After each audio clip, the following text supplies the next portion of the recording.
ঢাকা শিশু হাসপাতালের cardiac ICU ইউনিটে আগুন। ফায়ার সার্ভিসের 5টি ইউনিটের চেষ্টা নিয়ন্ত্রণে এসেছে। সরিয়ে নেওয়া হয়েছে সব রোগীকে। এই মুহূর্তে সেখানে আছেন রিপোর্টার ধ্রুব ব্যানার্জি। সরাসরি যাচ্ছে তার কাছে।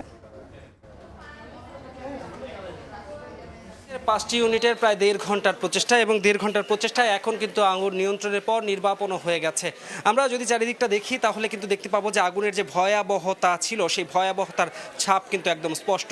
আমরা এখন যেই জায়গাটিতে দাঁড়িয়ে আছি এটা মূলত সিআইসিইউর যে ডাক্তারদের বসার জায়গা, সেই ডাক্তারদের বসার জায়গা এবং এখানে একটি কম্পিউটার রয়েছে। কম্পিউটারটা পুরো কালো যে ছাই রয়েছে, কালো যে ধোয়ার আস্তরণ রয়েছে সেই আস্তরণে কিন্তু একদম ছেয়ে গেছে, একদম কালো হয়ে গেছে। পাশাপাশি আমরা যদি এই রুম থেকে, ডাক্তারদের রুম থেকে যে জায়গাটিতে আগুন লেগেছে এই জায়গাটির উদ্দেশ্যে একটু আসতে চাই।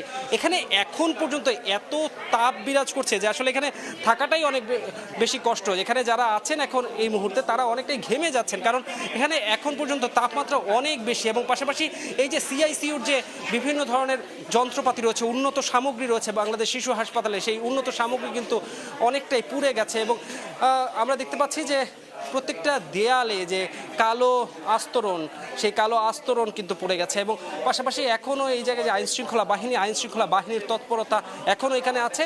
যেহেতু এখানে বিভিন্ন ধরনের দামি জিনিস রয়েছে, সেক্ষেত্রে আইনশৃঙ্খলা বাহিনী চেষ্টা করছেন যাতে এই জায়গা থেকে কোনো কিছুই খোয়া না যায়। আজকে ঠিক 1টার পর এখানে কিন্তু আগুনের সূত্রপাত হয় এবং আমরা এখন যে বেডটা দেখতে পাচ্ছি এই বেডটাতে কিন্তু আইসিইউর যে রোগীরা ছিলেন সেই রোগীরা মূলত তাদের জন্য এই বেডটা, এবং এই বেডটার কিন্তু উপরের যে কাপড় থেকে শুরু করে মোটামুটি যে দেয়াল থেকে শুরু করে যে উন্নত সামগ্রী রয়েছে সবই কিন্তু একদম পুড়ে ছাই হয়ে গেছে। পাশাপাশি আমরা দেখতে পাচ্ছি যে এখানে যে কালো যে ধোয়ার যে আস্তরণ রয়েছে সেই আস্তরণ কিন্তু পড়ে গেছে। পাশাপাশি যে এখানকার যে শীতাতপ নিয়ন্ত্রণের যে যন্ত্রটি রয়েছে সেই যন্ত্রগুলোও কিন্তু এখানে প্রায় অনেকটাই ঝুলে আছে, যে এগুলো এখন আর কোনো অবস্থাতেই ব্যবহারের কিন্তু উপযোগী নেই।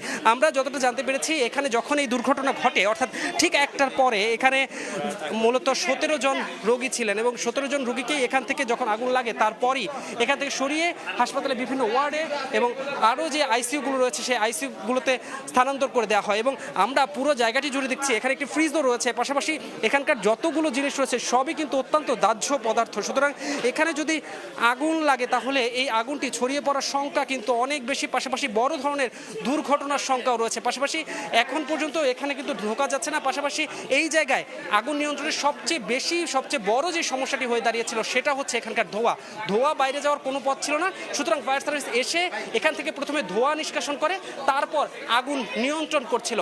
এই ছিল জাতীয় শিশু হাসপাতাল থেকে আমার কাছে সর্বশেষ। ঢাকার শিশু হাসপাতালের আগুনের খবর জানছিলাম দুর্ঘটনাস্থল থেকে।